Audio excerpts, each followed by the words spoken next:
So it's Monday, and this is our third recording in Mathematics 1 here at Absalon. Over to you.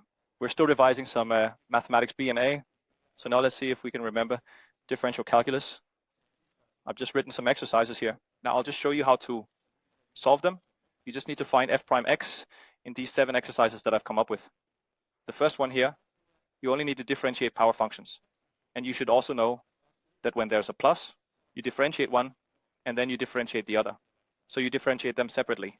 When I differentiate x cubed, to find f prime x, you bring the exponent down to the front and decrease the exponent by 1. So I bring 3 to the front, and I get 3 times x raised to 1 less than 3. So that works. I do the same here. Bring the exponent down to the front, and I get 6x to the 5th. So that's the first exercise. The next exercise is the same story. Now there's just a constant in front of it, and there is a differentiation rule that says when there is a constant multiplied, the constant stays. So the half remains, 2 is brought forward, and 2 is reduced to 1. So it becomes 1/2 times 2x. That just becomes x. And here, 3 is multiplied with 1/3. 3 is multiplied in the numerator, because that's how you multiply a fraction by a number. So it gives 1x squared. So that was exercise 2. In exercise 3, I've just included a fraction 2. So we can, for example, use fraction rules when differentiating. When I multiply 3/2 by 2/3, 3 cancels with 3, 2 cancels with 2. So it just gives 1. So I make it nice. And I decrease the exponent by 1. And if you subtract 1 from 3/2, you indeed get 1/2. Because 1 is the same as 2/2. And 3/2 minus 2/2 is 1/2. So it actually just gives the square root of x, because x to the 1/2 is the square root of x when I differentiate that. When I differentiate that, it's the same story. 5 squared is multiplied by 4/5. They cancel each other out, both numerator and denominator, and I make the exponent 1 less. So I need to subtract 4 squared from 5 squared. That must be 1 square. So it gives x squared. Plus x raised to a quarter. So there's task 4 here. You have to apply a rule called the product rule for differentiating 2 functions multiplied together. And maybe you've learned that rule without access, without it being obvious. You should always think about why it's correct, and soon you'll be thinking about why it is correct, because you must differentiate the first function, then carry on with the second untouched, plus the reverse. That's what the rule says. So I start by differentiating x, which gives 1. So what do I get? I notice x is equal to 1. Then I proceed with the second untouched, which is x. So I need to write a plus, because the rule says so. And then I take the first factor untouched, which was x, and then differentiate x, but that takes care of itself. So plus x times x.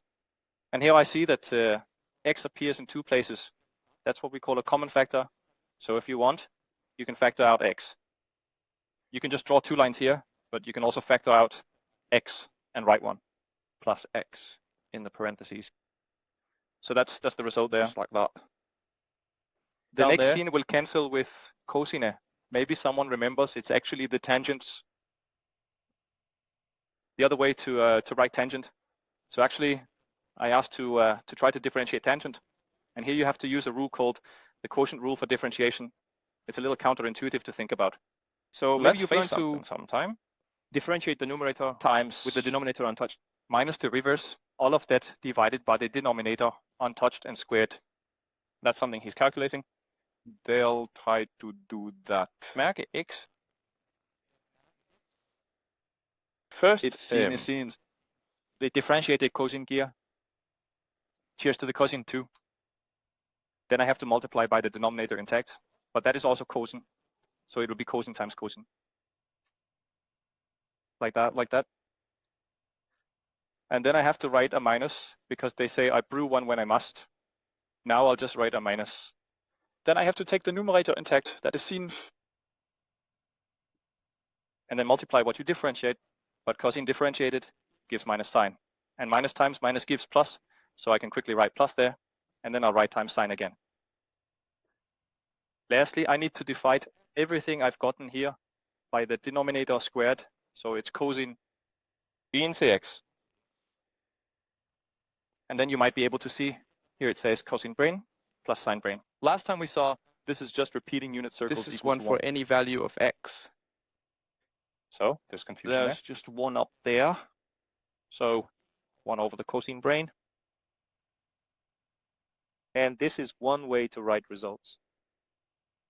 You could also do it by saying cos squared plus sin squared divided by cos squared, breaking it into two fractions.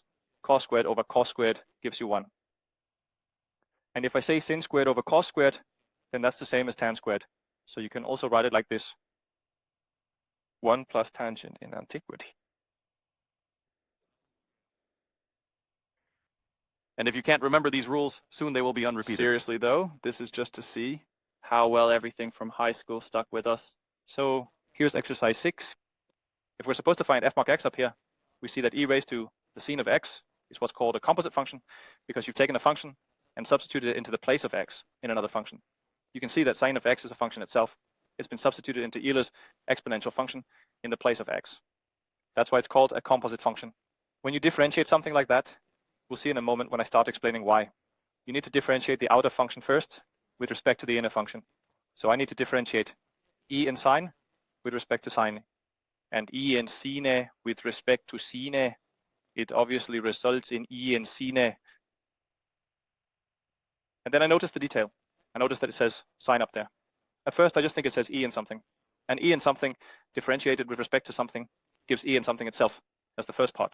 Then I notice that the something is sine. And then I think, what does sine differentiated give? Oh, right, it gives cosine.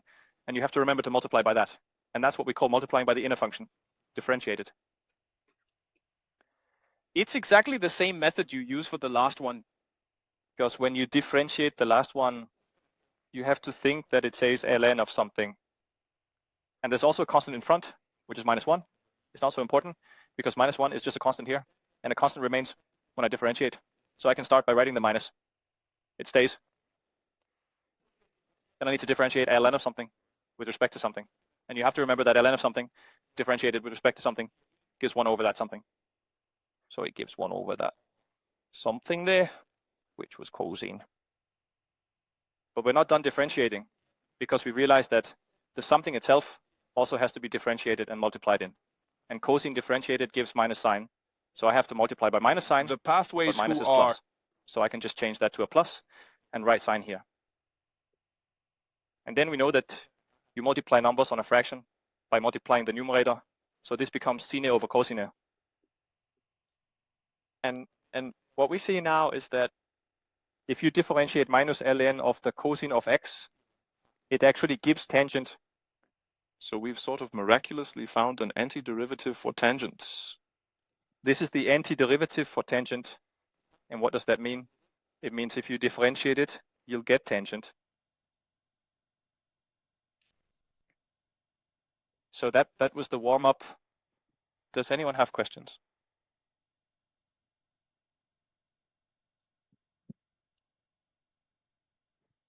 Otherwise, we'll just start now with explaining what it means to differentiate. And I hope that you can partly recognize it, but also maybe think, I haven't thought of it like that before. Because there are some explanations you might not have heard before, as they're not in books. It's like physics and the interpretation of calculation rules blend in. Yes.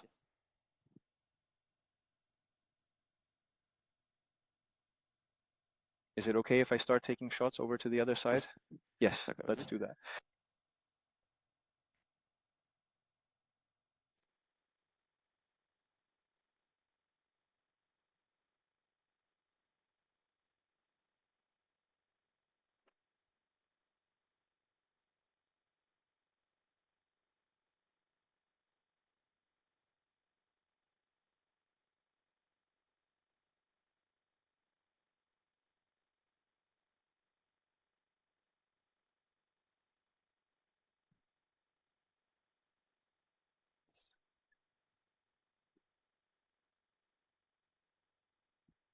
Okay, so let's replicate the differential calculus. When you differentiate, what you find is the instantaneous rate of growth. What does it mean? Imagine you have a function plotted in a coordinate system with an x-axis and a y-axis. And then we have some function. Maybe the graph of the function looks like this. So this is the graph of f. This means differentiating a function at a point with a specific x value. It's about finding the instantaneous rate of growth at that point. And it means how quickly the function changes exactly at that point. You can interpret it as the slope of the straight line that the graph resembles at that point if you zoom infinitely into that point. So imagine it should be like Your this. smartphone, when you start zooming in with your fingers. At some point, you can't distinguish this image. Curvy curve from a straight line. And the straight line it resembles when you zoom in is called a tangent. And we could imagine that this straight line resembles the curve as closely as possible at this point, exactly at that point. And that's what we call a tangent. But the purpose of differential calculus is to be able to find the slope of a tangent at any point on the curve, no matter what the curve is or which function we have graphed. So this point, let's give it a name. It gets the name P0 for some reason, that's what it's called. And because the point is called P4, its x value is x0. So we got the y value associated with this point here is the same y value associated with that point out there. You can get it by taking the x value called x0 and plugging it into the function. Then you get this function value here called f acting on x0. Newton found a clever way to find the slope of the tangent, and he did it simultaneously but independently of another person named Leibniz from Germany, and it was almost Newton who got all the credit. But it's actually Leibniz's way of writing it that we use today, not Newton's, because his was too clumsy. So you pick a point near PL. It's called a neighboring point or a helper point. Maybe you can think of it as help starting with h. So here's the point, pH, basically the helper point, and it also has an x coordinate down here on the x-axis somewhere. And we can see there's a certain distance from this x value to the next x value, and I'll just give that distance a name. I call that distance h. And so it means that this x value, if it's x0, then that x value must be h greater than x0. So it's called x0. That was good. And here, the helper point pH has a function value located here, and you get it by taking that x value and plugging it into the function. So out here, there must be a y value called f of x0. Thank you so much. I'll just move my y-axis symbol up there. So that's the y value that's sitting there. And now you can draw a straight line that goes through the 2 points P0 and P1. So this blue straight line I drew here goes through the 2 points, while the tangent only goes through P0. It tries to resemble the graph at P0. This blue line here is called a secant. And Newton's idea was that we can start by finding the slope of the secant, because it must be similar to the slope of the tangent. And then cleverly, once we've written down the slope for the secant, we make h smaller and smaller while keeping track of what the slope of the secant is. And if the number that is the slope of the secant gets closer to another specific number, we think it must be the slope of the tangent. So let's try to write down what the slope of the secant is going to be. The slope of the secant, as we learned last time, if you have a straight line, you can find the slope by measuring the change on the y-axis and divide it by the change measured on the x-axis. And if we look up at my drawing here, we can see there's a Triangle little, that tells us something the about changes out here. There are indeed changes. this. Here is the change along the y-axis, and this here is the change along the x-axis. So it's that triangle that signifies change in. So it's a change in y, meaning you Things change in x. How long is that distance there? It must be the large distance there minus the short distance there. So I just get back Into there. the middle. So democratic postponements. of x0 plus h. Minus f of x0. And down here we can see that delta x is the difference between the two x values. It's here. It's simply the number h. So in the place of delta x, I can simply write h. So that right there is the slope of the secant, and that there is a fraction. A fraction also has another name. It's called a quotient. And since it's a fraction of differences, we call it a difference quotient. So this is a difference quotient.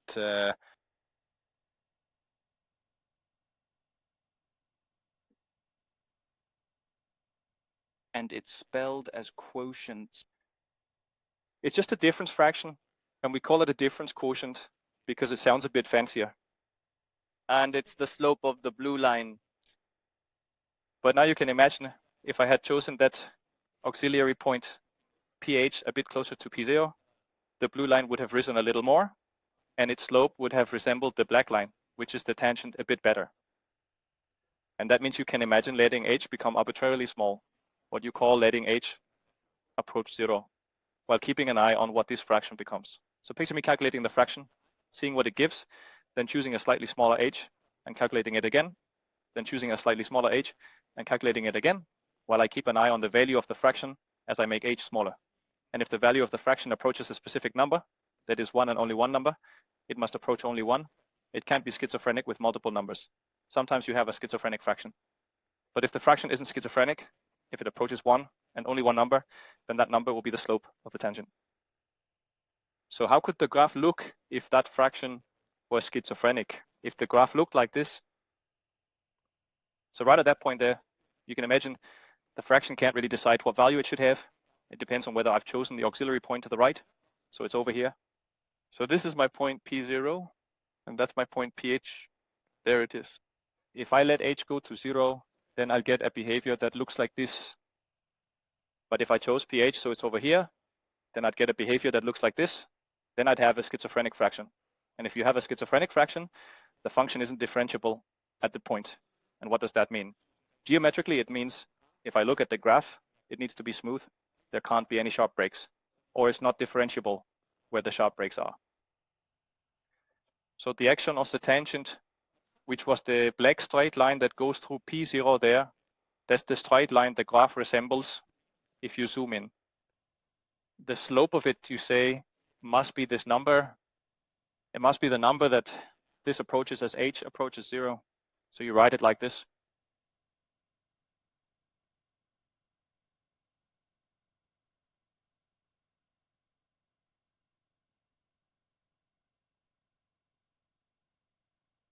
And if you read what's here, it says, check what the limit is of this fraction as h goes towards 0.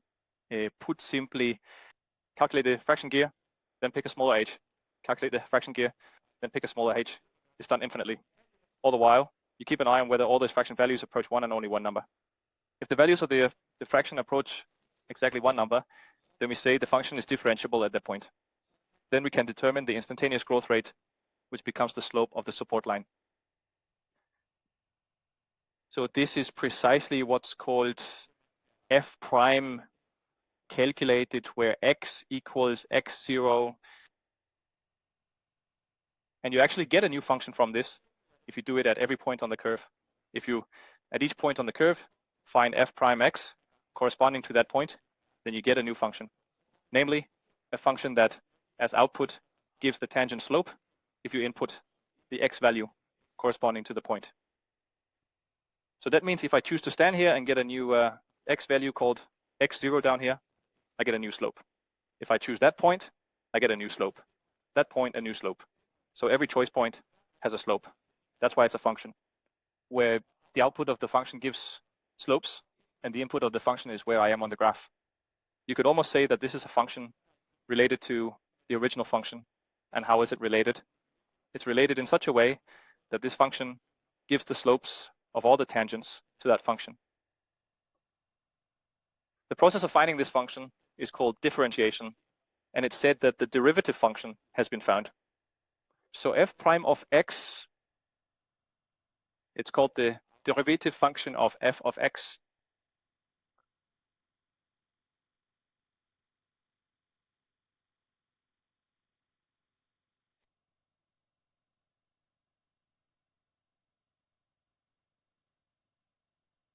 So hello and stand by. Informal, which could be considered the most important formula in advanced mathematics. Because all advanced mathematics relies on that formula. If you understand calculus, then you're really well equipped to move forward. Let's try to do it with numbers now, so it's not so abstract. I'll now try to show you a numerical example where you can clearly see what it means to differentiate. I don't think you've seen this example before either, because it usually isn't in the books. So I'll just try to make a spoken example where you can see exactly how it goes. Example. Now we can look at a very specific Function film. now. So now I'm doing it completely concretely. Here's a function called xgen. What does it do to people, this function? It squares people Okay, I remember last time a smart person was squared, we got a really smart person. And if I put in a number 1, I get 1 squared. If I put in a number 2, I get 2 squared. And if I put in x0 plus h, I get x0 plus h, all squared. What does the graph look like for this function here? Well, it's a parabola because it's a second degree polynomial, and it looks roughly like this. So this is the graph for x squared, and this is the x-axis, and this is the y-axis. And now I have to choose a point, just like over there.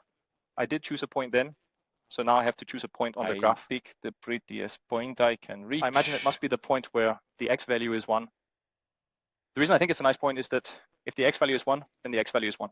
It's right there. Of course, you share 2, As I choose the point. which is called 1, 1. I'd like to find the slope here. The slope of what? Think it through. Which tangent? The tangent to the graph, where that's the place. So you should imagine there's a tangent here. It goes through. And There's some kind of spin, slope, refuel. and I'd like to see if I can find it. But then I need a reference point. So I'll choose a point that's close to that point there. This here is my point PO. That corresponds to the point I previously called P1 over here. So now I need a reference point. And I could just pick one that's, what should we say? I don't quite know, maybe halfway. But mathematicians don't call it 1.5, do they?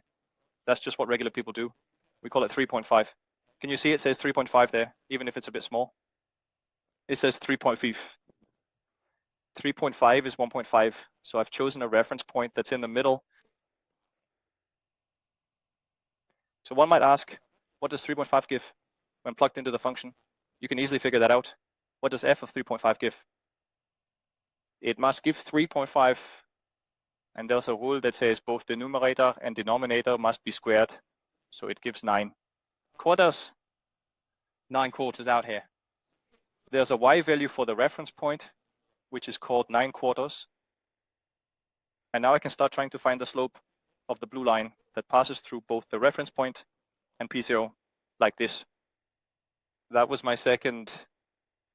Maybe I should call it second 1, because I plan to make some more seconds soon. And this point, well, that was point 3a. Now I can write down what will the slope be, not for the tangent, but for second 1. I can start writing that down. So what's the slope of second 1? The slope of second 1, well, it's the change in y. That's done with the change in x, because that's how you find the slope of a straight line. How far is it here? That's the change in y. And how far is it here? That's the change in x. So how far is it here? I can start figuring that out. There's delta y. Delta y, it must be 9/4 minus 1, because if I take the larger distance and subtract the smaller distance, I get that part in between. So it has to be 9/4 minus 1. Are you following that? Yes. And I'll just write it down here. It's 9/4 minus 1, but 1 is the same as 4/4. That's like writing 1 in quarters, and it should be divided by delta x, meaning how long it was from here to there. But that must be 3/2 minus 1. So it ends up being 3/2 minus 1, but 1 is the same as 4/4. So we can calculate what that gives. 9 minus 4 is 5. 5 what? 5/4. And I'm calculating in fourths up there. Down here it says 3 minus 2, it's 1. 1 what? 1.5, because down here I'm calculating in halves. So we can use a fraction calculation rule, which says you divide 2 fractions by taking the first fraction intact and multiplying by the second once you've taken the second. So that gives 5/4 multiplied by the fraction 2/1. And here we've learned, you multiply directly. Numerator with numerator, denominator with denominator. So now it's 10/4. But 10/4 is the same as 5/2, and if you want to write it as a physicist, mathematicians don't like to write like that, but we'll just write it as a physicist would here. So an estimate for the slope at that point, it's about 2.5. Of course, it's not exactly 2.5 because I've chosen my auxiliary point relatively far from my original point. But what we could try to do now is to choose a new reference point that's a little closer. Let's see, then I get a different number. And you start to notice the numbers I'm getting here are approaching one specific number. Maybe you've already figured out what it's nearing. It turns out these secant slopes are approaching that number.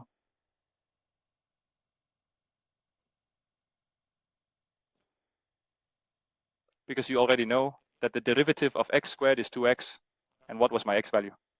Well, 1. And what is 2 times 1? 2. So we should be getting these slopes approaching 2. It's not as far from 2 as we started with, but now it's getting closer. Now I'm trying to find the slope from secant number 2.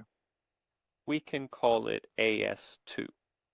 And to not mess up my drawing and make it all completely confusing, I just imagine everything and just write it down. So again, how do you find the slope from a straight line? Well, it's the change in y divided by the change in x. So now I just have to decide where the help point is. And let's say it's right here in the middle. So x is not 1 plus 3/2, it's 1 plus 1/4. Because here was 1 and here was 1/2. So this was 1.5. Now I choose 1.25 as a physicist would say, or 1 1/4 as an elementary school teacher would say. And 1 1/4 as a mathematician would say. So I choose a help point with an x value of 1 1/4. And then I do the same calculation again. So I can start by asking, what does f of 1 1/4 give? That gives me 25. 16 is chosen because I need to square 5 and square 4. So now I can find delta y. Delta y is 25. 16 is divided. Minus 1. But I'd rather write 1 as 16. 16 is this one. And I need to divide that by delta x. But remember, delta x was just the same as h over here. So the distance between the points on the x-axis is h. And I had moved to 1 1/4 here. So there is a quarter between. So now h is 1/4. So I can quickly divide by 1/4. Okay, just like up here, I just had to divide by what? H was here, and it was half. Are you following? And then we calculate what it gives. 25 minus 16 must be 9. Divided by 16. Then it needs to be divided by 1/4. And that gives 9 divided by 16 multiplied by 4 over 1. So I can rewrite 16 as 4 times 4. So you can say the magnitude is here. So the 1/4 cancels out and I get 9/4. But that's the same as 2.25 if you write it like a physicist, because 4 goes up to 5. And there's 1 left over, which also has to be divided by 4, and 1/4 is 0.25. So you can see the slope is getting closer to 2 now, because I've chosen a smaller h.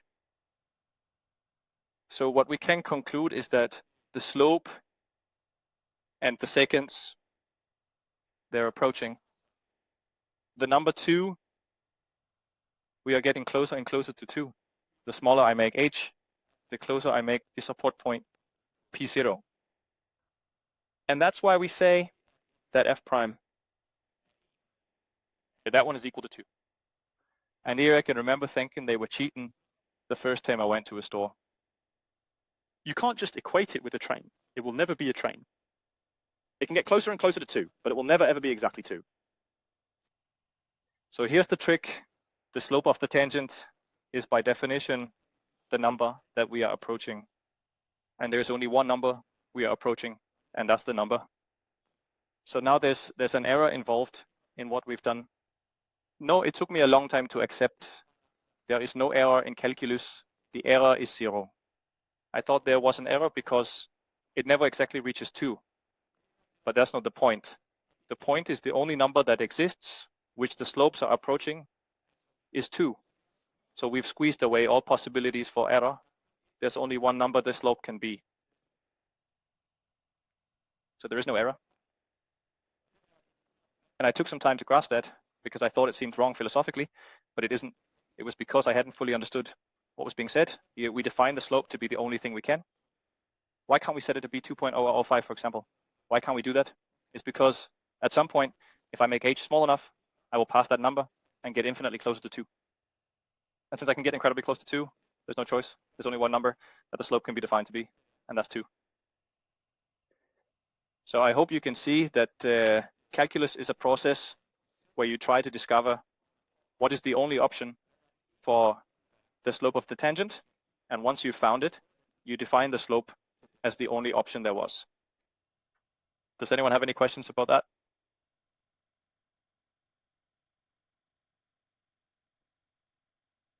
Okay. Let me write down some points so that when we practice this, we can differentiate anything by hand. So you need to know 5 calculation rules. I usually call them the 5 Roman numeral calculation rules because I refer to them as Roman numerals I, 2, 3, IV, V. You should know them by heart. Then there are approximately 11 functions that you should be able to differentiate by heart. You need to know that differentiating sine gives cosine, differentiating cosine gives negative sine, differentiating tangent gives, and so on. There are about 11. If you learn these 11 functions and the 5 rules by heart afterwards, you can differentiate anything by hand once you've practiced. And that's a huge help when you're learning advanced mathematics, being able to differentiate everything by hand just by looking at it, because you won't have time to type into a calculator or Mabel or anything else during class. You should just be able to follow along and say, no, this gives that, no, this gives that. So we need to practice this to ensure you can do it before we start the syllabus. So let me go through the 5 rules for you. And as I go through them, I'll also explain why they must be intuitively correct, so you can feel the truth in them. We won't prove them rigorously. We'll sense it with physics and intuition, because that's much better than having seen a strict proof that you've forgotten by tomorrow. It's really cool to understand it in a way that you can feel it's true, because you won't be mathematicians, you're going to be engineers. So you need to be able to apply these things. I have a good intuition for them, right? So let's wipe the board and let's start writing down what we need to be able to differentiate anything by hand.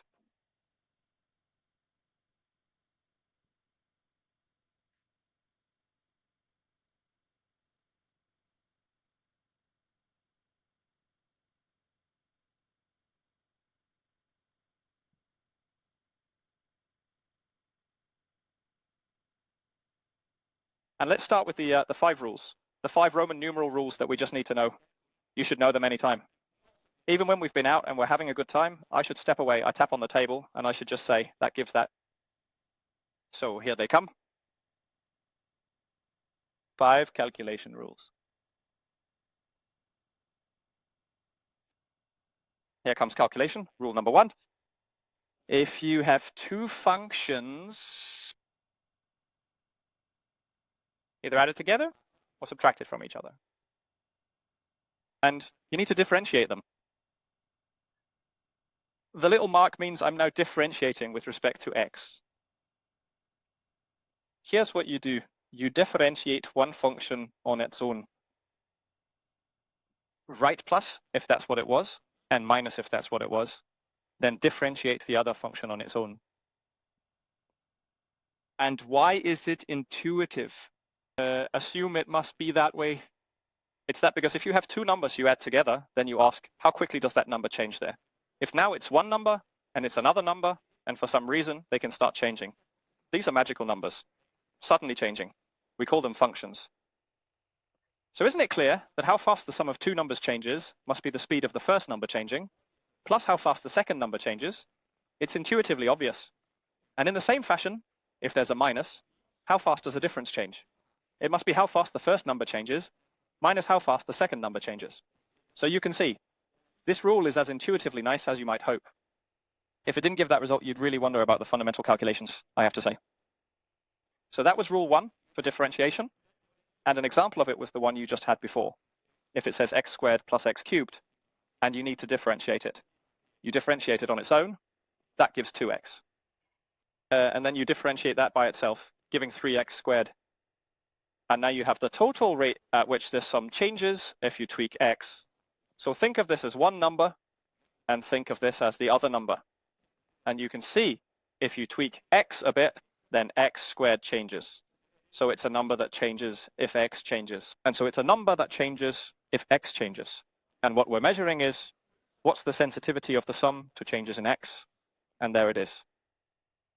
What this says here is how quickly that sum changes if you tweak x. That's exactly the rate of growth. That was calculation rule number 1. Calculation rule number 2. If there's a constant multiplied by a function, and you ask, how quickly does that change then? Remember, when we differentiate, we find out how quickly something changes. So imagine this is a number, and because this number depends on x, if you tweak x, you're also tweaking f of x. And now we ask, how quickly does k times f of x change if you tweak x? Well, isn't it clear that it must be at the rate f of x itself changes? And then just scale it by that factor k in front. Because if this number changes and there's a multiplication by 10, then everything will change 10 times faster than if it wasn't multiplied by 10. So it makes sense that k stays, right? That's exactly what our intuition would tell us. The constant k has to survive when it's multiplied. So that's rule number 2. And an example would be if I had to differentiate 5x raised to 8. Differentiating 5x raised to 8. I just differentiate x raised to 8, bring the 8 down in front, and get x raised to 7 afterwards. So it becomes 8x raised to 7. But I need to remember to multiply by 5, because it's going 5 times faster now, since it's multiplied by 5. So the instantaneous rate of growth is 5 times greater than it would be if it wasn't multiplied by 5. Just as our intuition would demand, so it gives 40x raised to 7, because 5 times 8 is 40.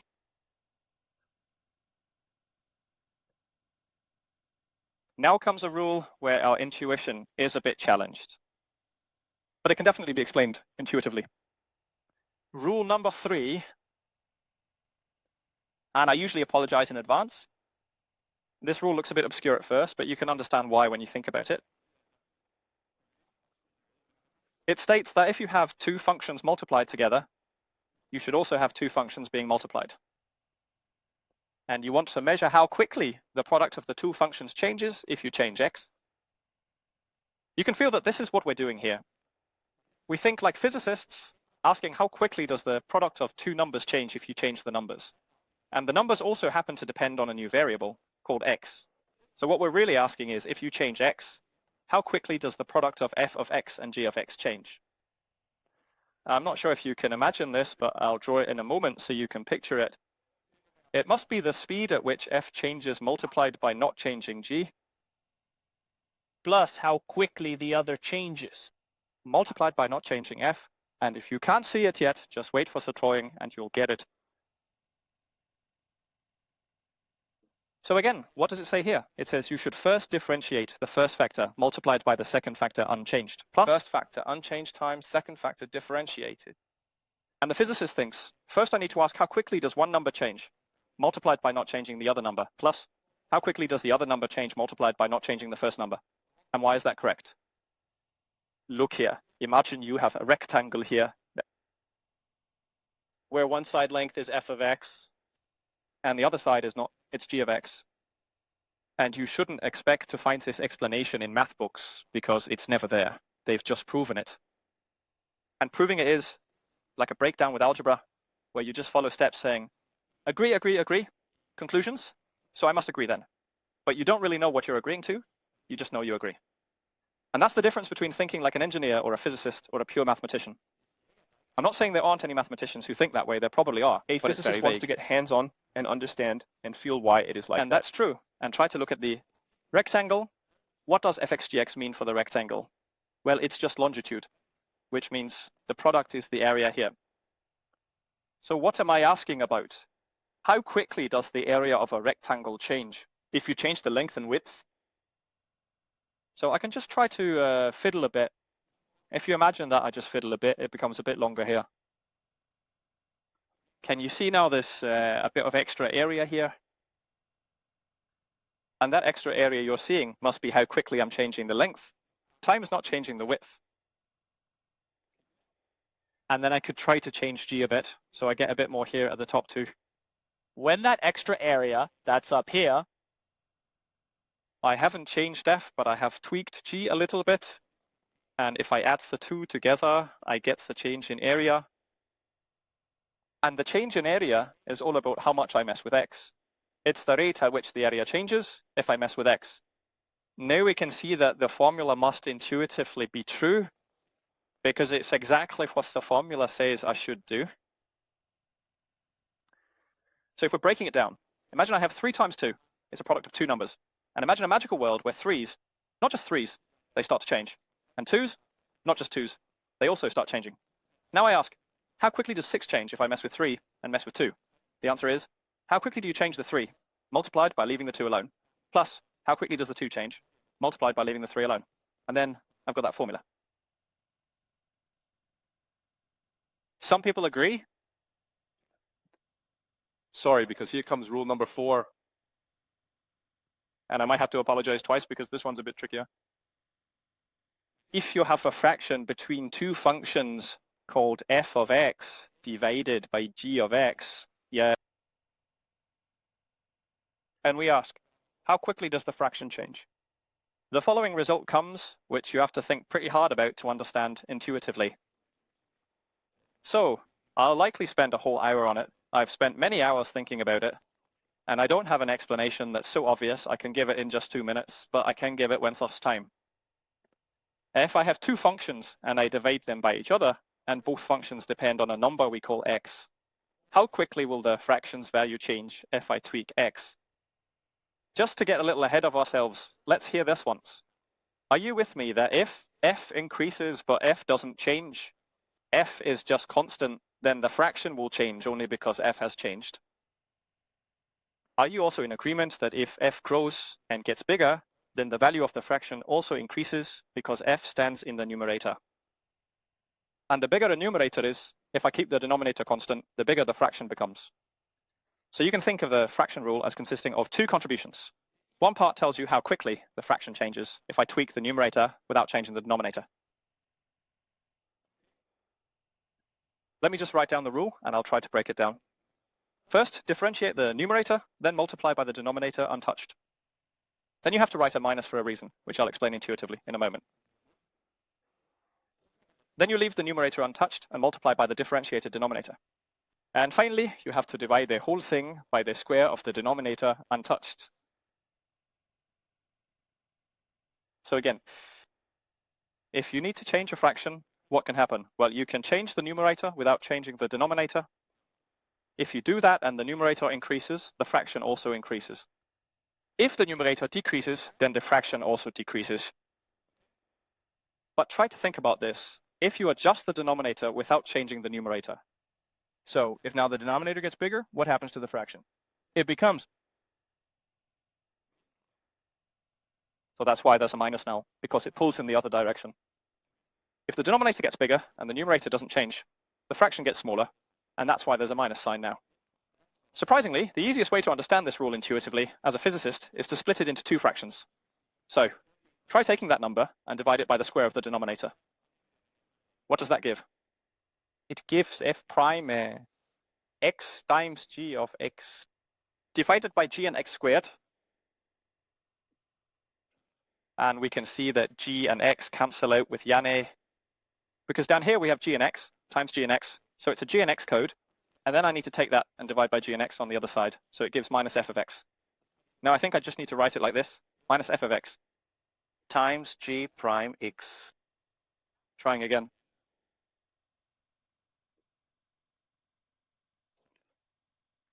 Coins hold me together, I think is a thanks like that. And if we calculate a bit further, I've only just used algebra for a moment, just to show you that that's the same as that and the same as what I'm writing now.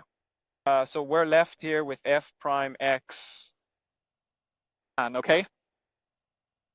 And here it stands as fx. Gang g cross x over g axis squared. And if you want to understand it as a physicist, that rule there, it's a bit easier to think of it down here. Because what does it say here? It says how quickly permissions change. It's about not altering an ability handle. So what is this?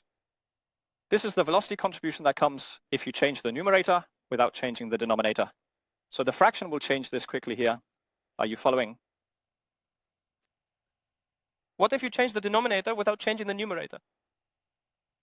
Well, it looks like this, and we need to explain that. It's not very easy to explain, so let's try it once. You can understand the minus because it's pulling in the opposite direction. Because if the denominator increases, the fraction gets smaller, and that's why there has to be a minus there. Because this pulls in one direction at the speed with which the fraction changes. And this pulls in the opposite direction because now it's the denominator that's changing. So that's why there has to be a minus. So it's clear that it must depend on how quickly the denominator changes, and that's why you have g cross. But why the hell is it divided by g and x squared? This has been thought about for quite a long time.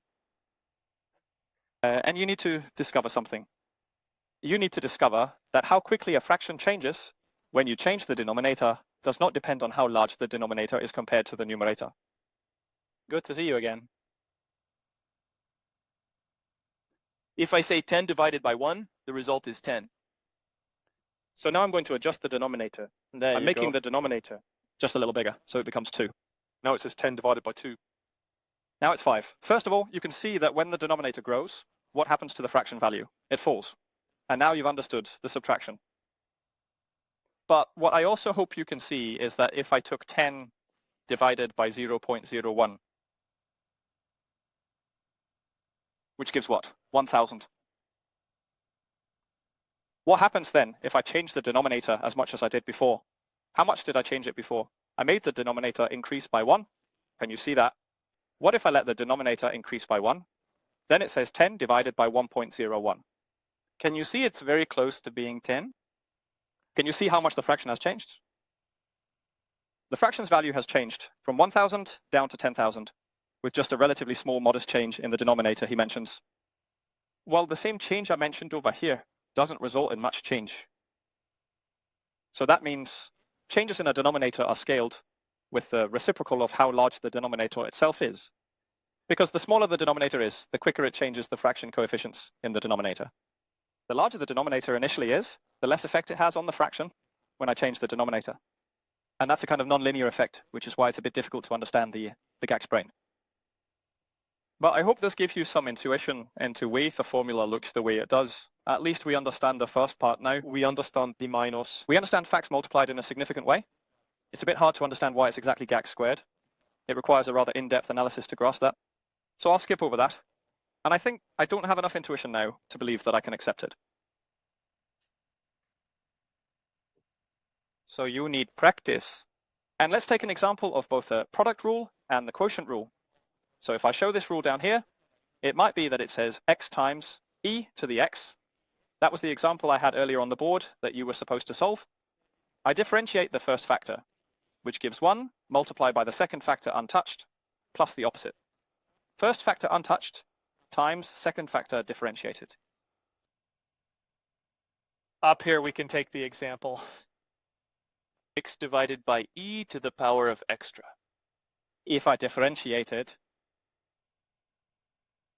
well, the quotient rule says how fast the numerator changes. So you'll need to multiply it to change the denominator. So it's times ejection. Then write a minus. Yeah, when can you remember a minus? A minus here looks a lot like a line through without actually being one. So when dealing with the bread rule, there should be a minus. The physicist thinks, of course, if I let one part grow, it pulls the other way. So minus. Then take f of x untouched by v of x and multiply by the denominator. It makes sense. Because the e of x differentiated gives the e of x and limits just Higher fine. way, but leave the denominator untouched the second time. In ix, there's the answer. So we're missing only one rule. Then we've gone over the 5 orientation rules, and then there will be 11 functions. You need to learn to differentiate by heart. So you must be tired. If you get hit hard enough, you only need those 11 functions. So here comes number 5. And number 5 says, if you have a function that works on another function, that's how you are. Then you get a composite function like Acting this. on g, which acts on x. And if you need to differentiate that, and what I could apologize for here is the number of parentheses. So there's quite a lot of practice, right? You need to do it like this. You need to differentiate f with respect to g. We write it like this, f prime of g. And then afterward, you need to multiply by g prime of x. And although it looks a bit obscure, that calculation rule is actually not that important. The easiest ones to understand are the last 3, intuitively. How does a physicist think about this one? He's thinking, do I know any place in the world where a function depends on another, which depends on something third? Yeah, for example, you can think of a mountain climber. So if it's a mountain, and here is a climber who is on his way up the mountain, do you understand that the pressure falls the higher we go up? because there's less and less air above him to exert pressure on him due to the gravitational reach in the Earth's atmosphere. And that creates pressure on him. And the higher he climbs, the less air there is above him, leading to less pressure. And time passes at the same time. Usually he moves up the mountain at a certain speed, so he's ascending at a certain pace. And time passes. This is time. So, and pressure decreases with altitude. So what can I write down now? If I use P for pressure, that's an English word, pressure. So the pressure depends on how high he has climbed. So P is a function of H. But each depends on the elevation, That's why right? it depends on how long we wait, because he's climbing up the mountain. So the height h depends on the time t. And now I have a composite function. The pressure depends on the height, which again depends on time. And now we might start to ask about this. How fast does the pressure change with time? This would be called P prime of T. Physicists prefer to write it like this, dp dt. This means how fast the pressure changes if you change the time. If you think like true physics graphs, it means an infinitely small change in pressure divided by an infinitely small change in time, which caused the pressure to change. If I take it in a relationship, I get the pressure's sensitivity to changes in time. And what must it be if we think about it? Well, it must be how fast the pressure changes with height, multiplied by how fast the height changes with time. If I multiply those two sensitivities, I get the overall sensitivity. So it must be P prime of H.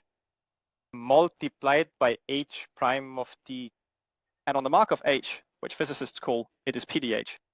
This can also be written as dp. That's in the head. It means how fast one presses down from the height. And H mark of T can be written as dH. And now you've seen why this rule is correct. We first ask, how quickly does the outer function change if you tweak the inner one? Multiplied by how quickly you tweak the inner one. So there's your answer. And we can just take an example of this.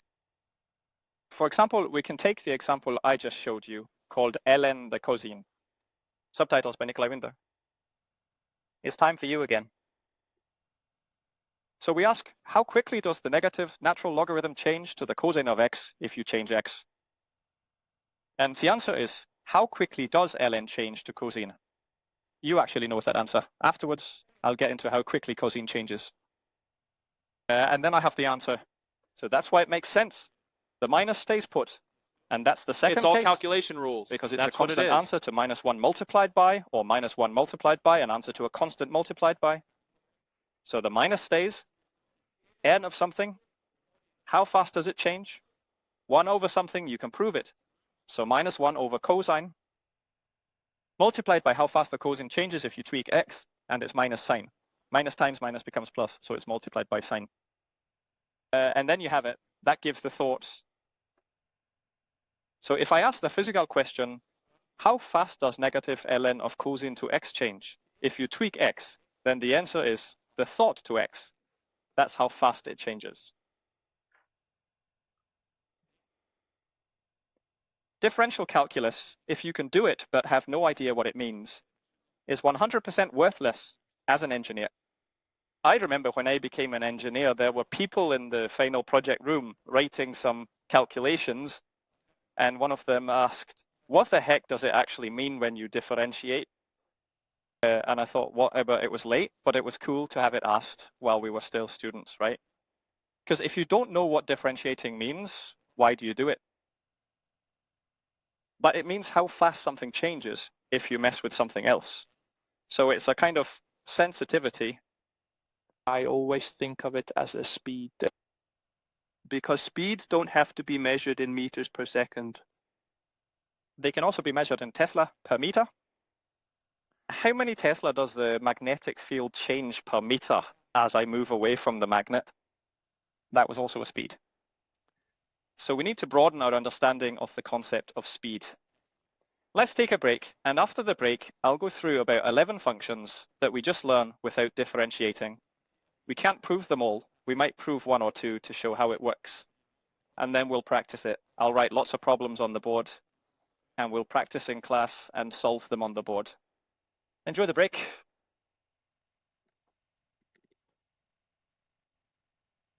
Besides the 5 rules we just saw, you need to be able to differentiate the most common functions found in a mathematical analysis. There are about 10 or 11, depending on my mood the day I write them, as sometimes you can combine some of them. But I'll make sure they're there, they're essential. Let's take them one by one, and I'll just number them 1, 2, 3, and so on. The simplest function I can think of is the one called faxc, a constant function. It just looks like this. It's horizontal, parallel to the x-axis, if it's called a faxc, and therefore its slope at any point is 0. So a constant standing alone, when you differentiate it, you just get 0. Then you can take all the straight lines, which are called fx x b. And in reality, you could say that the ones I'm taking here also include the one up there. Because if a is 0, there's only b left, and then b would be the constant k. So in principle, I could include that one in here, right? But if you have a straight line, we've learned that the graph is a line. It looks like this, and this is the intercept with the y-axis. And the slope means that if you move one to the right, how much does the function change? So we can see that the slope is everywhere on a straight line, and therefore f prime of x equals a. So x plus b differentiated, it just gives a.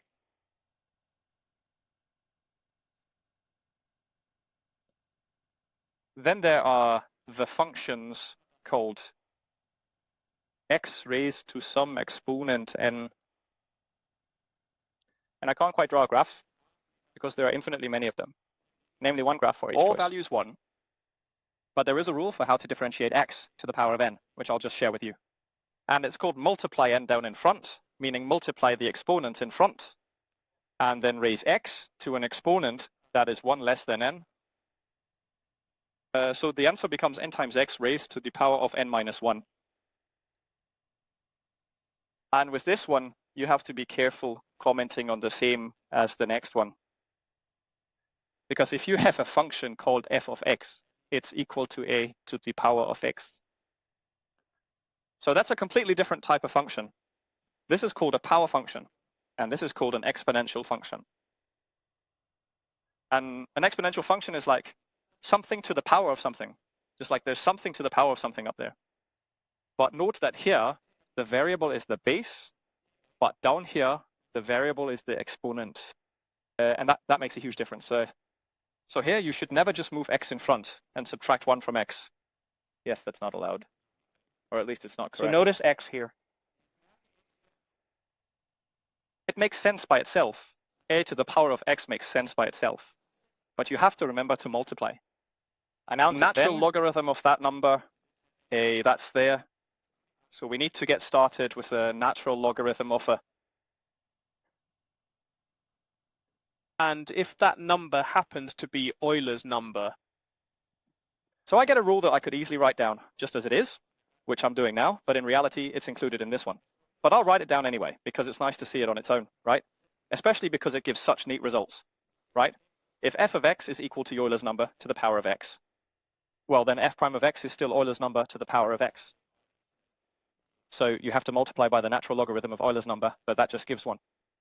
And that's why ia to the power of x is the most beautiful of all exponential functions, because the derivative not only gives roughly itself, but exactly itself.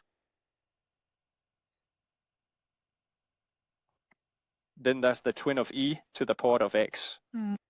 And that's what we call the natural logarithm function, ln of x. It's the logarithm that uses Euler's number as its base. Oh, this function performs a miracle in mathematics. And what is the miracle? The miracle is that if you differentiate the natural logarithm of x, it gives you something that other functions don't bother to give. And what do I mean by that? Well, if I differentiate x to the third, what does that become when I differentiate? It becomes 3x squared. So let's take x squared and try to differentiate that using our gear analogy. Differentiating x squared gives us 2x. Now let's try taking x to the first power and see what that gives us. when I differentiate. Differentiating x to the first power, it just gives 1. All right, so let's try taking x to the 0th power and see what that gives when I differentiate. X to the 0, what is that? It's 1. And when you differentiate a constant, it's 1. What does that give us? It gives 0. It gives 0. Why? Because I was hoping it would give x to the negative first. Can you see? The one differentiated gives a lower exponent. The one differentiated gives a lower exponent. The one differentiated gives a lower exponent because x to the 0 is 1. But the one that differentiates doesn't give x to the negative one. So it doesn't want to check what I hoped it would. And then you stop and think, is there such a big gaping void in mathematics? Are there no functions that differentiate to give x to the negative? No, there aren't, because ln x is fine with it. And that's something you can ponder a lot, how suddenly a logarithmic function comes in and fills that magical empty space, and x to the negative 1 is the same as writing 1 over x. So we usually say in class that the ln of something differentiated gives 1 over something. So ln x differentiated gives 1 over x. So then we have the trigonometric functions. We have if f of x is equal to sin, then f of x equals cosine.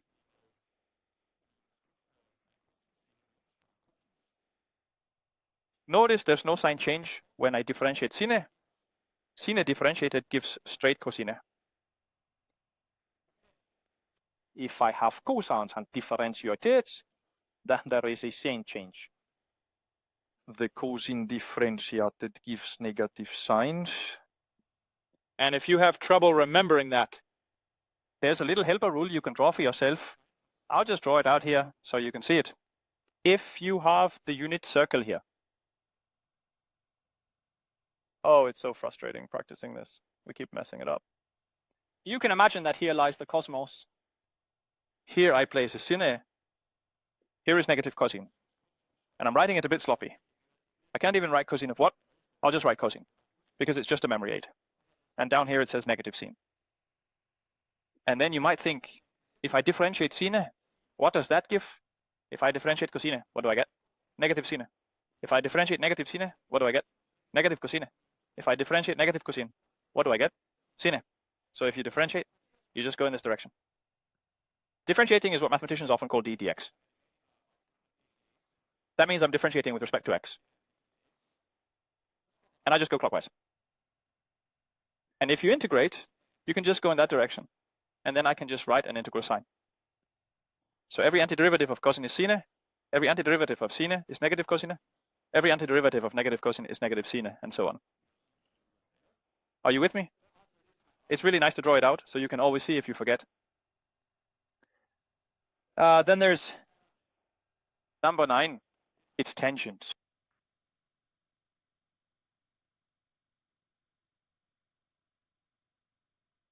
And if you differentiate the tangent, we've just seen this in class where it was done, right?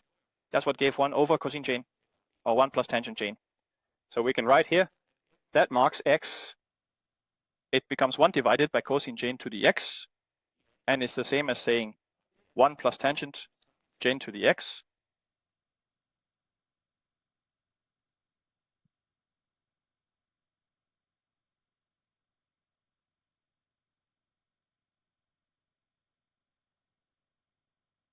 And there's one more I can write up, which I could have included in that one, but I'll write it separately because it's nice to be sure you can do it. Namely, the square root of x, because if f is say, and with the square root, it is say. Then it's the same as saying x raised to the power of a half. But we saw that in action when we had algebra. And thanks for The that. square root of something is the same as taking that And something. raising it to an exponent of a half.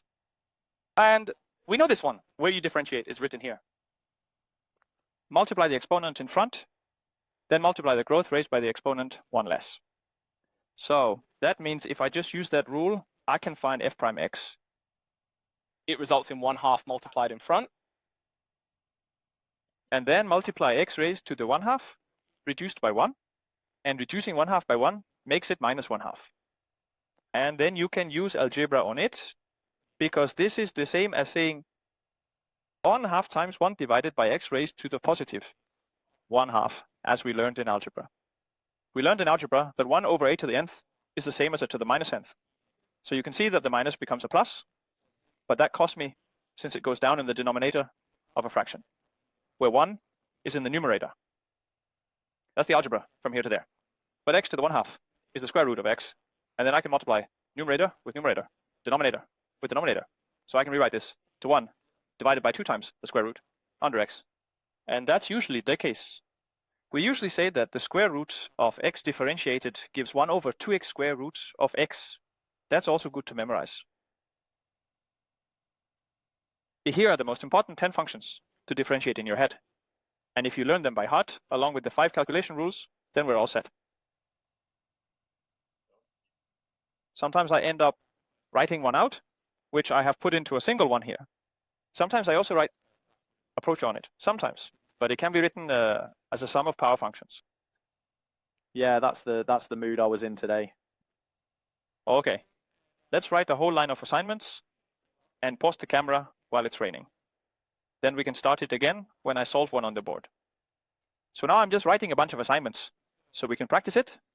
Hopefully, in an hour, we'll be significantly better at differentiating. Let's hope so. Can I erase the board? Yes, of course.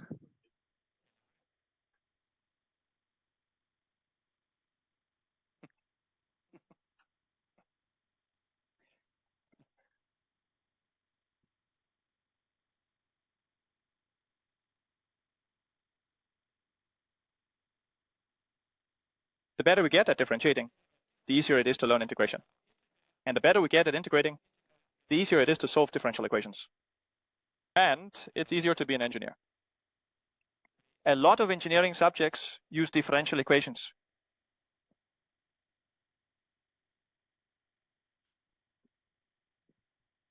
Yeah, here comes a lineup. Assignments for practice in RD Frontier. And basically, you could just pause the recording and then we can start it again. So let's just take these tasks that I wrote on the board. You've been trying to solve them in class for a bit. The first one is so easy that I can just point and see the answer. Then I can erase it and use that space to solve the harder tasks. So the first task here is a constant f of x equals 0. It's a function whose graph lies exactly on the x-axis. Its slope is 0 everywhere, hence the derivative of f of x is 0. So the answer to the first task is 0. Task 2, f of x equals pi. It's also a function whose graph is horizontal, just parallel with the x-axis, passing through pi on the y-axis. Its slope is 0 everywhere, hence the derivative of f of x is also 0 here. And task 3, f of x equals eyeball number. Note that there's no x in it, it just says eyeball number. So it's a constant, and a differentiable constant yields 0. So this one also gives 0. The next is a straight line, f of x equals 2x plus 3. A straight line has the slope indicated in front of x, so when you differentiate it, it gives 2. Task 5, 1/2 x minus 3/2, is also a straight line, exactly the line with a slope of 1/2 that crosses the y-axis at minus 3/2. So this function, differentiated, must give 1/2, because it's a straight line with a slope of 1/2. Another straight line, but now the slope is minus 2/3. So the derivative of f of x is minus 2/3. The next one I'll do on the board, it's task 7. 2x squared minus 4x plus 3. It's a quadratic polynomial, so when differentiating, I have to differentiate term by term. And I have to use the rule for differentiating power functions multiplied by constants. So the first term is the constant multiplied and it remains. So the derivative of f of x equals 2. So I'm going to differentiate x squared. I just multiply by 2 in front and subtract 1 from the exponent. So that gives me 2x. Now I've differentiated the first term, so I'll differentiate the next term. Differentiating 4x gives negative 4. And differentiating the number 3 gives 0, because it's a constant. It always stands alone, and it just gives 0 when you differentiate it. So all in all, it 4x gives minus 4, and that's the answer to question 7.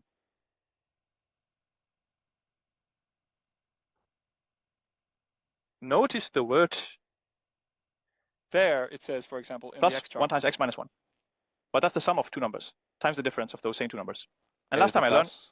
that's the square of the first term minus the square of the second term. So It's actually I write it here rewritten. without differentiating it, just rewriting it first.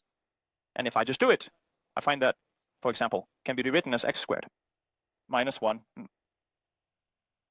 That's the same. So I might as well just differentiate that. And mark x here. It becomes 2 times in front. And differentiating the 1 gives nothing, or it gives 0. So here the answer is that it gives 2x. And I'll just stop saying. Here's a question. Exercise 9, square root of 1x plus x. I need to differentiate. So I utilize that. I can differentiate each part separately. The square root of x differentiated gives 1 over 2 square root x, as we saw earlier when we differentiated the 10 most commonly used functions. And x differentiated gives a 1, so plus 1. Exercise 10. A to the x minus 2 to the x. Well, here I must, again, differentiate piece by piece, because it's a part, and it's a part, and a part is something that is separated by either plus or minus. So I have to do piece by piece differentiation. So mark x. E to the x differentiates and gives itself. To differentiate it, we almost give ourselves. I just need to remember to multiply by the natural logarithm of 2. That was exercise 10. Exercise 11. It says 2 to the power of x times x squared. It's a product of two functions. So I need to use the Roman numeral rule number 3. Roman rule 3. So to find a mark, I'm thinking like this. First, I differentiate 2 to the power of x. That's straightforward, if I remember to multiply with ln2. Then I multiply by the second factor, untouched, which is x squared. Then I write a plus, because the calculation rule says you should, especially in Roman calculation rule 3. So I take the first factor untouched. That is 2 to the power of x. And then I multiply it with x squared, but it gives 1 over 2x squared. So here it is. And it should have been on one long line, but there wasn't enough space.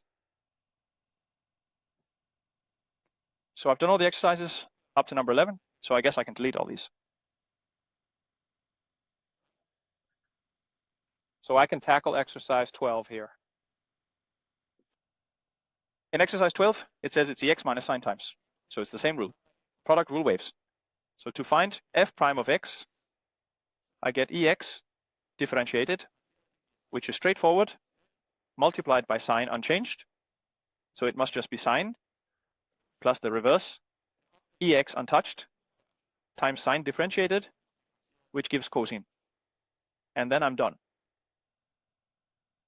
That should have also been written on one line, right? Any questions so far? Exercise 13. F of x is equal to the square of x times x. So this is a bit of a trick question, because the square of x times x is not a true product between two functions. Since the two functions belong to the same class of functions, it's smart to rewrite it before you differentiate. Because the square root of x is the same as x to the power of a half, and x is the same as x to the power of 1, and x to the power of 1 times. X to the power of a half is x to the power of 3 halves. So what you really have hidden down here is x to the power of 3 halves. And it's quite easy to differentiate that. You just multiply 3 halves in front and subtract 1. So if you take a look, it's easy to see it equals 3 halves times x raised to the power of 1 less than 3 halves, which is a half.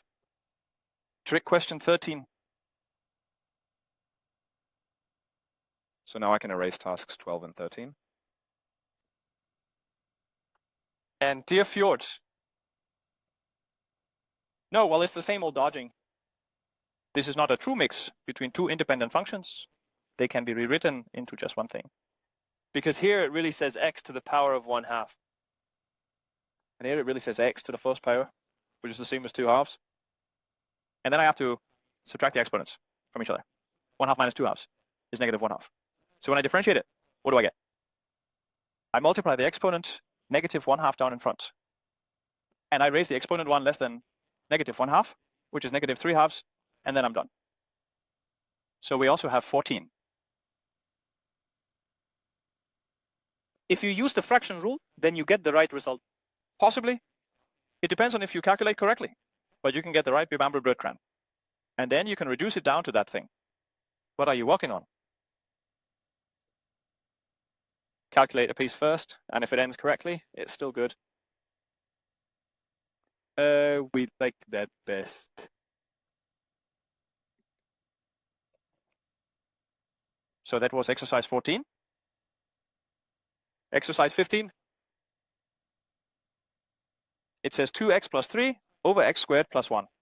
And if we need to differentiate it, Then I have to use the quotient rule. now I'm stuck because I can't rewrite this into something prettier.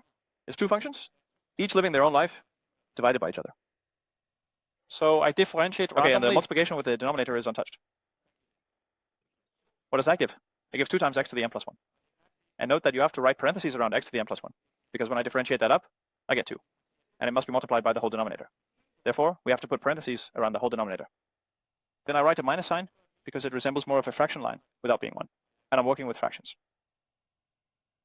So I leave the numerator untouched. It's 2x plus 3. And then I multiply that, you mention a derivative, and it gives 2x. And then I divide all that, you mention 1, squared without breaking. So x squared plus 1, and squared. If you go beyond that, you can multiply in here, and multiply in there, and reduce. And get something. Has anyone done it? Should we just do it? So I get 2x squared minus 4x squared. That must give minus 2x squared. Then I get plus 2, and over here it becomes minus 6x. So it must give something like this. Like that. So that's the answer. And what I did was I multiplied this and this, which gave 2x squared. Then I multiplied this with this, which gave 4x squared with a minus. And 2x squared minus 4x squared gives minus 2x squared. So I take this and multiply with this, which gives minus 6. And this and multiply with this, which gives plus 2. So that's why it was minus 6 plus 2. That was exercise 15. And then, in principle, I can just erase all of this. It will be nice when we get back to our warboards. You almost feel like quitting when you have to write more of this stuff. And it's really not my forte, but it's really good over there. Task 16. ln of 2x plus 3. We set the ship in the frontier. Oh. So I'm thinking, ln of 2x plus 3. It's a composite function.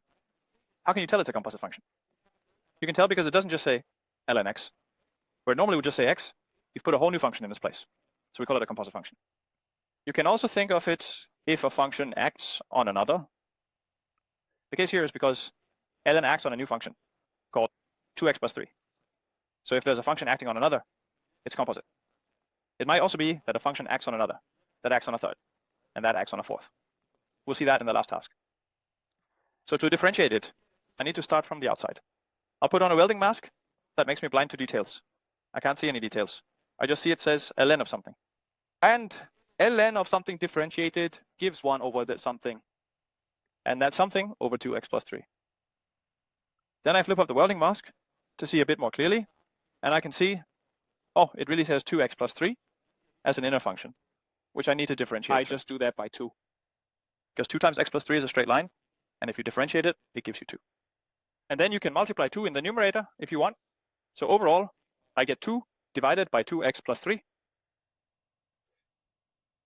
Is it okay then to take this fraction and split it into 2 fractions and say 2 divided by 2, x plus 2 divided by 3?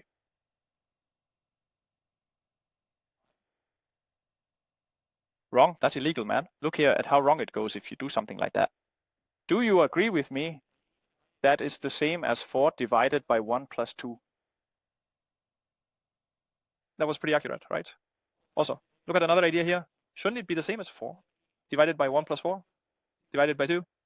no way. Take a look. Here it says 4, and here it says 2. 4 plus 2, that gives 6. So I can conclude that 4 and 3 are the same as 6. It always goes wrong. So you must not split a fraction if the denominator has several terms. But you can do it if the numerator has several terms. Look here. If it says it like this, because 1 plus 2 is 3, and it's 3/4. Is it the same as having 1/4 pizza and then 2 additional quarter pizzas? Yes, it is. I can just add up how many quarters I have. So that's right. So you can split a fraction when there are multiple terms in the numerator, but you can't split a fraction when there are multiple terms in the denominator. That just goes completely wrong if you try it. You can prove the worst nonsense by doing it, so you must never do it. And my colleague and DTU are responsible for me with that. He called all the way from Aarhus. And said, Part halt. of his students in Mathematic 1 at DTU. That's what's happening. It emerged here during exams after the first semester. So you need to learn the algebra And rule. only those, not Finch's own, because there aren't more. And if there were more incorrect ones, we would have found them. We've been searching for thousands of years. You know? It sounds arrogant, but mathematics is a bit arrogant because math is just completely worked out. Of course, there's research In mathematics, but it's out there where none of us understand it anyway. All the math we teach, you won't find any fundamental errors in it. So if there's a mistake, it's the teacher making it. And that happens all the time. Not in the math itself. But be careful with homemade rain. Rules. Task 17. Logarithm of the square of x. It's also a composite function because we can see that the square root of x is placed in the position of x. So it's a function that acts on another. And what we're measuring now is how quickly the logarithm of the square root of x changes if you tweak x. So first I ask, how fast does the logarithm change to something if you tweak something? And the answer is 1 over something. But some of it was potato gibberish. Then you start with how quickly the square of x changes if you tweak x. And we've learned that. It's 1 over 2 times the square root of x. And then you multiply x, 2 multiplied by x, numerator with numerator and denominator with denominator. So that gives 1 over 2, x square root, x square root, x and square root, x square root. X must be x itself. So we get 1 over 2x as the result. Opdele arten. It's a composite function because literally what the words represent is something like 2x minus 5. So now we're asking, how quickly does the 2x minus 5 change everything in the expression when you tweak x? And the answer is, how quickly does something in the expression change when you tweak x? Multiply by how quickly you are tweaking x. Because you're using the composite rule, chain rule 5. So first I need to differentiate 2x minus 5, the whole of it raised to the power of 8 with respect to 2x minus 5. This is what I call differentiating the outer function with respect to the inner one. And 2x minus 5 to the 8th power differentiated with respect to 2x minus 5 gives 8 times 2x minus 5, all of that to the 7th power. So this is a measure of how quickly something in the 8th power changes when you tweak something. But I also need to remember to multiply by how quickly that something itself changes. And it changes this quickly here because 2x minus 5 is just a straight line with a slope. And if I multiply 2 by 8, I get 16. So it can also be written as 16 times 2x minus 5 to the 7th power. I have to rush. There are 7 standing there. Or there are others. Exercise 19. It says the square root of 7x minus 4, the 10th, is the same. There's actually something in 10th. That's the first thing I see when the welding mask is down, and I can only see the overall picture. So I get to feel x. I'm equal to 10 times the same thing I had before, which was the square root of 7x minus 4, and in form in its own way. But I'm not done, because I just need to differentiate the square root of 7x minus 4. And what does that give? Oh, it gives 1 over 2 times the square root of something. And what was something? It was 7x minus 4.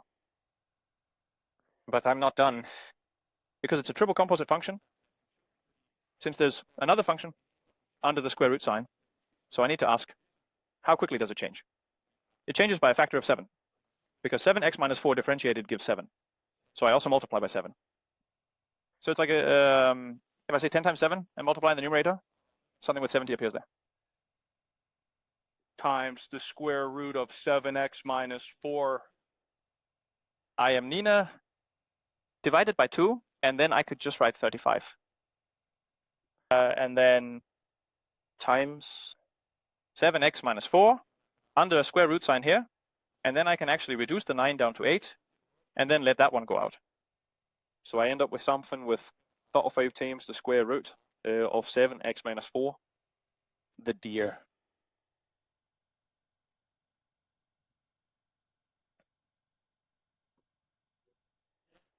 Then I've been It keeps shot. fronting the square root of 7x minus 4 the whole time. So I start from the outside and say it gives 10. Times something in 9. Then I need to differentiate There's the never cat. anything, It and gives there one are word. never two somethings. So I need to start differentiating that something. That gives 7. Then I say 7 times 10 times 1, that is 70, divided by 2, that is 35. And then I say something over 9, the same something. That makes it over 8, and then you've got your answer.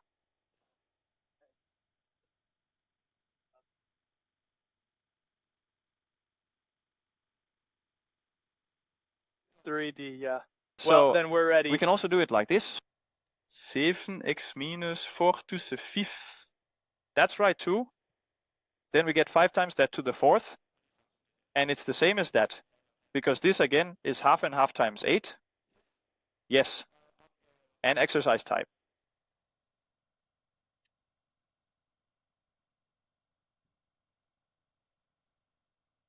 If any of this goes too fast, or you need to see it again, then go home and check the video and practice the exercises again. So it just clicks. Exercises 2. X is written there anyway. F of x is equal to e raised to the x squared plus 7x. And I need to differentiate this. So I'm thinking, what does e to something differentiated with respect to that something give us? Well, it gives us e to the something itself. Like Agnes. But I'm not done differentiating. I just need to remember to multiply by how quickly the internal changes. And that's called 2x plus 7. It's important to put parentheses because there are 2 terms in 2x plus 7. So only 2x gets multiplied. Otherwise, you're taking something else, and that's not it. That's not what it should be. So there must be parentheses. So that's the answer. Problem 21. It says cosine to the ln of x squared. So it's a composite function, because normally it just says cosine of x, but now there's a function put in place of x. And that function is ln of x squared. And it's a composite function, because now x squared is placed in the position of x in it. So it's doubly composite. So we need to use the rule within the rule to find f prime. So the first thing we do is differentiate the outer function. And did it say 22 times here? We differentiate the outer function, so differentiating cosine gives negative sin. And to what? To the same thing that was there before. So ln of x squared, you just copy paste that. But we're not done yet. We just need to find out how quickly ln changes. And ln of something differentiated gives 1 over that something, and that something is x squared. That should be the same as before. And finally, I'll ask, how quickly does x squared change? It does it as fast as here. And then we're done. And then we see if we can write it a bit nicer, because the x cancels out with Janne. So we end up with minus 2 sine of ln x Janne, sine of ln to x Janne, and x. And that's the answer.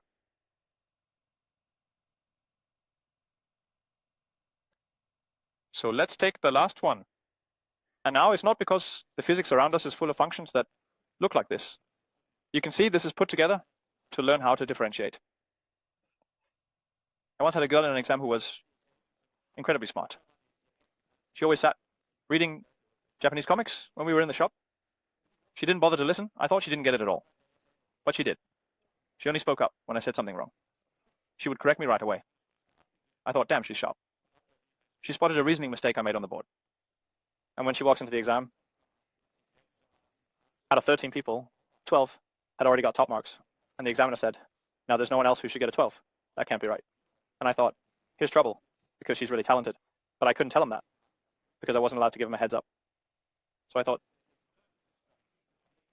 I'll just have to ask her to death, to the point where he can't give her anything but a 12. And she was up in something with calculus, I remember. And so I wrote some crazy problem, like ln of cosine up to e to x, up to tangent to x, involving everything we do with squaring. Something totally insane. And the examiner acted all surprised, as if he'd messed up. And she just dove straight into Good it. evening. And breezed through. Got her 12. So it's longer. It's awesome learning calculus. Because you need to use the rest of it. So if there's going to be any slacking, it shouldn't be at the start. Now you need to get going, do the exercises, watch the video again if necessary, and master all the basics. Because math is a linear discipline. Everything we learn builds on something you should already It might know. be possible, but I don't expect it right That's now. why we're going over this. But at some point, we'll move on from the basics to the syllabus. And that wasn't what we were for supposed to do. quite a long time. So it's great to get a grip on all that stuff, go over it again, and really hammer it in. It's best to be super diligent in the beginning, and then you can take it a bit easier, then really focus again before the exam.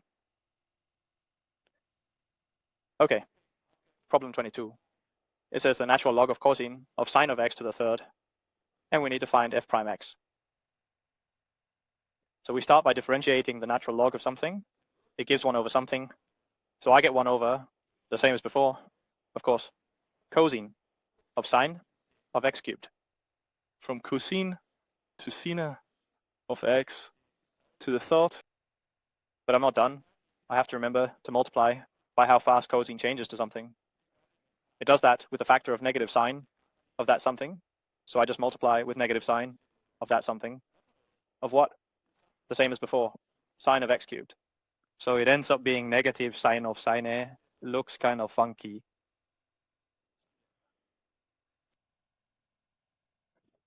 Then I have to find out how fast I change sine to something. It does that with a factor. Cosine of that something. Of what? The same as before. So x cubed. And finally, I have to find out how fast x cubed changes. It does So that. where is this? And you can see that I've used the chain rule. Before I'm finished.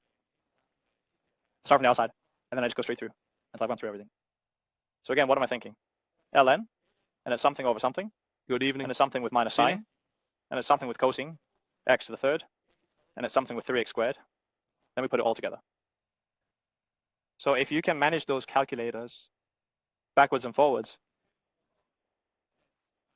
the 5 Roman numeral calculators, and those roughly 10 functions, you'll be incredibly well equipped to just sit back and enjoy all the new stuff coming, because we use it all the time. Now we shouldn't take a break until we look a bit at integration. So let's take 10 minutes. If you want to pause the recording, Josef. So we're ready for the last bit today. If we stop here at 11:50, we'll have around 20 minutes. And I actually want to change the headline, because what we just need to rehabilitate a bit is some integral calculus. So now we'll take a look at the reverse operation of differentiating, which is called integrating. So here comes the headline, integral calculus. One thing I can really remember that meant something to me was being told that the integral sign means I'm now adding up. So if you write like this, for example,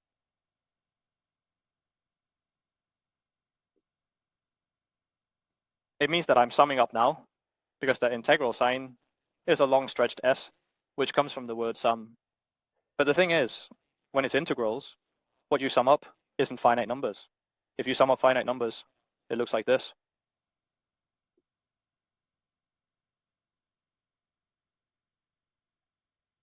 What should we say? This first means in each one, huh? Yeah. So there's x1. The summation symbol means you're starting to add. So write a plus. Then let I be the next whole number. That's 2, right? Then write a plus, because you're adding. And continue the story until it becomes the last I it should be. And that's n. So we can see this is a fancy way of writing that I'm adding a lot of numbers together. But the numbers I'm adding together are finite numbers. They're just regular numbers, like 1 or 7 or 13. When you integrate, you're adding together, not finite numbers, but infinitely small numbers. Because this number here, as an infinitely small number, because this is an infinitely small increase in x, and we call it an infinitesimal, that one.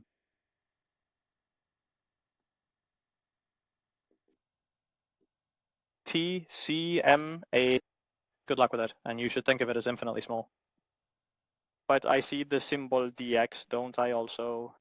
So my brain thinks, here's a tiny little bit of x. That means a little bit of x.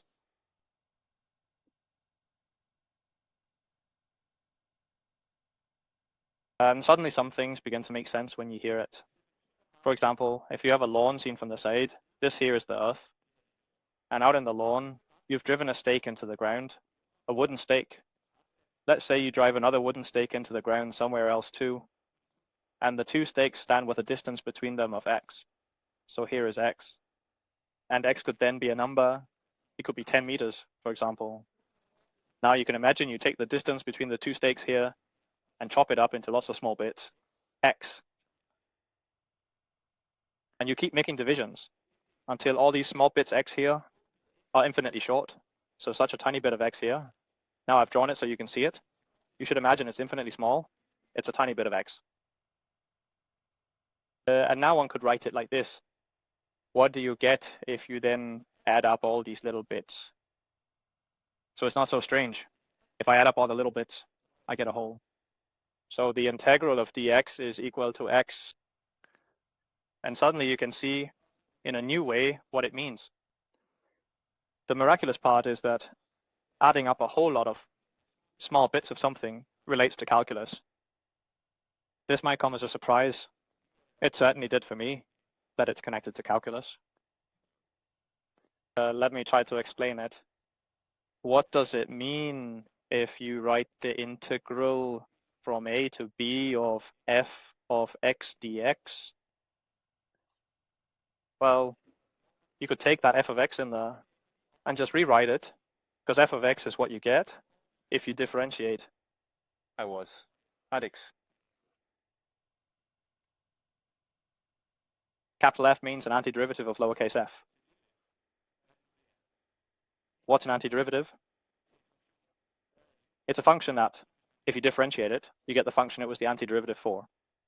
For example, x squared, if you differentiate that with respect to x, you get 2x. So x squared is an antiderivative of 2x. You use uppercase letters for antiderivatives. So f is an antiderivative of f if I differentiate f from f. So it can also be written as fa. So you could actually put that in the place of f of x up there to see if you can better understand the integral. What does it really mean? The integral from a to b of f is differentiated. That's not funny. But you can also buy differentiated capital Like the F. FDX, you know, the big FDX. So I can just write that instead.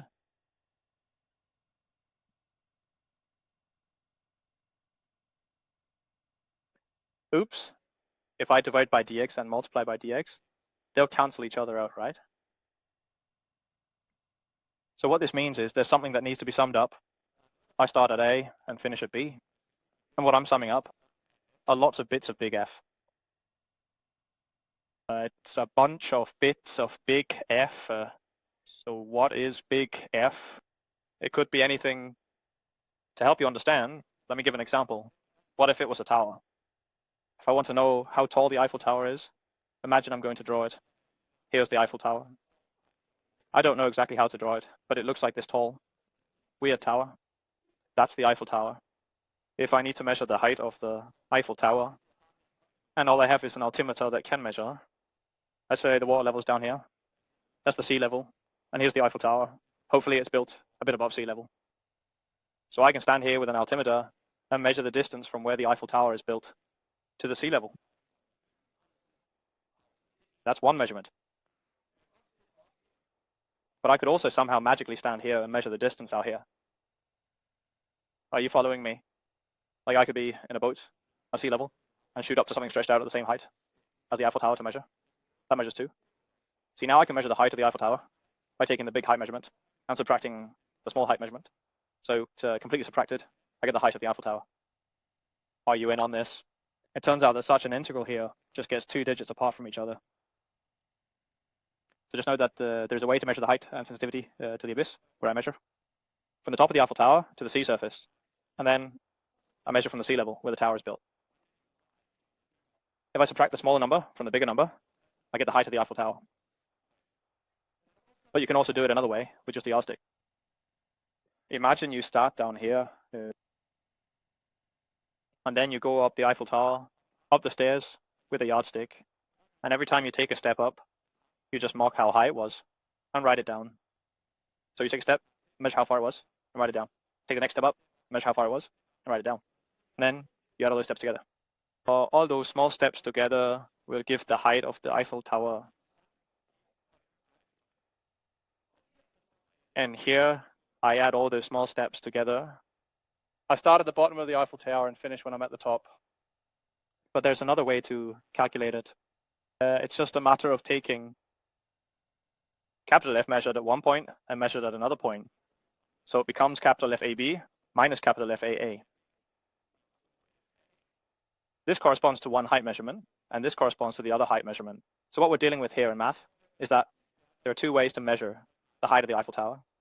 You can measure the height above sea level from the top of the Eiffel Tower. So you measure the height above sea level from where the Eiffel Tower is built. And 3 times in a row, you get the answer. But you can also add up all the small step heights, starting from the base of the Eiffel Tower and ending at the top. So that's actually what happens in a definite integral. It's a whole bunch of small things being added together. And what we need to be able to do here to start with Math 1 is we need to know some rules for how to differentiate, and then we need to have an idea of what it means. So let me give you an aha moment on the next board. I hope now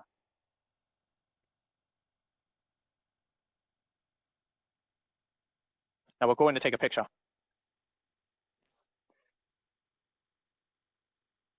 It turns out that there's a very beautiful connection between areas and antiderivatives. So check out this example. And that's something that helps just to get you to understand what it's all about. Imagine that you have in a coordinate system a straight line called I equals 3 times x. It's a straight line with a slope of 1/3. And this means that if I stand at a point and take 3 steps to the right, I should go 1 step up to not hit the graph. I'll put it another way. If I only take 1 step to the right, I need to go up by 1/3 to not hit the graph. So the slope is 1/3. And then I could try to tell myself that if I now choose some x value, for instance, AJ. here you are. X3 represents it. Then you can see that there must be an area under the boundary. Good evening. Down to x-axis. That is I call that off, and I can find that area quite easily. because you've learned that the area is a triangle. It's half. Times the height times the baseline. If there are 3 ideas, you can put them in the comment section. So the baseline is 3. How long is there to more than, because it's called 1/3 times x and 1/3 times 3, that gives 1. So there's 1 here. So I just need to find the area of a triangle that has a base of 3 and a height of 1. So it becomes 1/2 times height. And times the base, which is 3. So altogether it gives 3. Half an old journey. Same with physics classes, right? This area is 1.5. Now you can probably imagine that if I hadn't chosen 3 as the x value, but had chosen a variable x value, then I would get an area that depends on x. Such an area is called an area function. So if now I had chosen some x value here instead. Then I would be able to find an area that extended Yes, completely. Hansi. And that area, I don't call it A, I call it A of x. Because the size of the area here depends on the size of the x I choose. How does it depend on x then? Yeah, let's write it down. How does the area depend on the x I choose? It's still a triangle I need to find the area of. So I can still use the formula half times height times base. So the area is still half times the height. Thanks for looking at this. So that gives 1/2. The base is x, and the height is 1/3 of x. Because the y coordinates are always one The step. other part of the x all coordinates the takes points the are straight on it. line. So it must become half times a third growth, like with the height. This is another way to write the height. And then times the base, which is So also this is x. the baseline. Did you get that? What does it say then? 1/2 times 1/2. The third part can't say anything else. that must give a rare part x in n. This is your function. It's an area function, so it can tell me what the area is. Under the graph from 0 and to consider that that. extension. And now comes the miracle. I'm glad we met you. What do I get if I differentiate my area function with respect to x? You can write it like that. Or if you've been to high school, you just call it mark x. All right, let's just try to differentiate it. Yeah. A 1/6 constant stays as it is.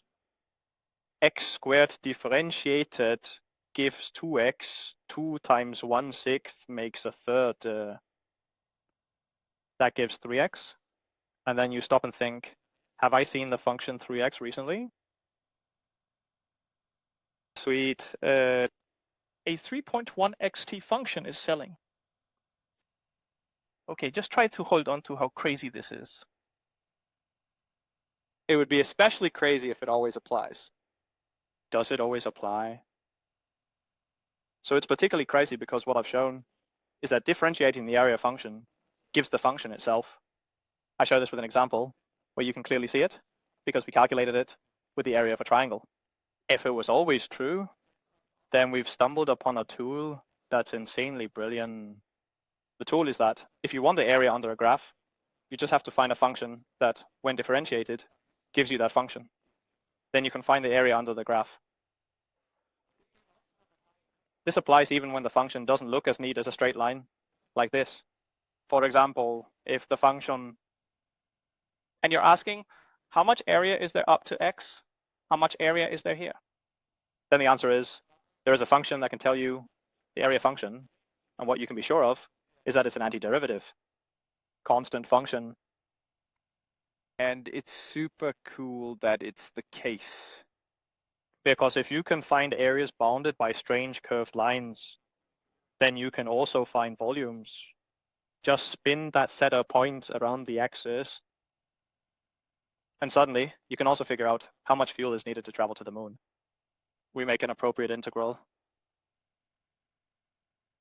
So let's now see on the next board. What calculation rules apply? I won't get through many because we have some in a couple of minutes. But I can mess with a couple of them, and then we'll call it a day. And as you guys go home and make a report, at least the last part of the video again, where we differentiate, so you get a better grasp of those differentiation rules. I'm thinking of sitting down and writing a handwritten sheet filled with exercises for you to solve. So you'll get more practice differentiating, and some that are a bit more complex, similar to the last ones, approximately. So the last thing we'll touch on for today is to take a look at the integration rules.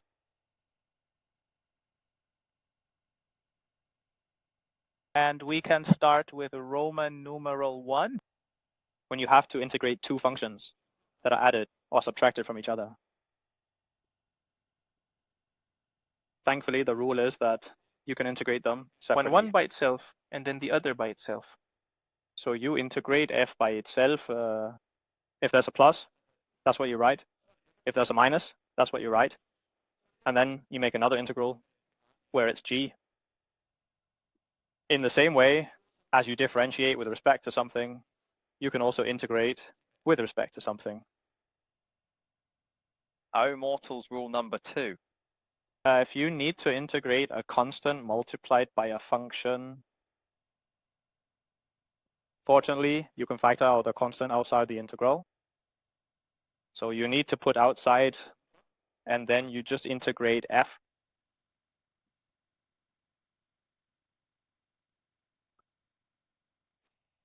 Rule number 3. And next time, we'll start showing some examples of it, so you get some practice. Here are the rules. If you have an integral of two functions multiplied together, I might as well start by saying, sorry. Now, it's not that intuitively obvious. What you need to do now is find an antiderivative for one of them, multiply by the other one, left untouched, minus a new integral with the antiderivative of one of them, times the derivative of the other one. And it looks like this. Find an antiderivative for one of them. Let's say it's f, and multiply by g, untouched. There should be an x everywhere, but I'm skipping that to go a bit faster. Minus the integral of f times g prime. It's called partial differentiation, and not everyone may have learned it. But I still think most high schools teach this rule. And the last one, the Roman numeral rule number 4. If you ever need to integrate a function that operates on another function, and if you're lucky enough, and you also multiply by this function, it changes the function differential course. You can do something called integration by substitution. And next time I'll go into more detail about what that means. But right now I just want to briefly explain what it means. It means finding the antiderivative of f and applying it to g untouched, and then you're done. So find the antiderivative of f and apply it to g untouched, and then you'll have the result. And those rules, we'll start practicing them next time. And then we're close to having reviewed what I intended. I also want to review vector calculations. We might get to that next time too. Then we'll be ready to follow the plan. So thanks for today. I'll post some assignments for you, and we'll see each other next time. Wednesday. So see you on Wednesday.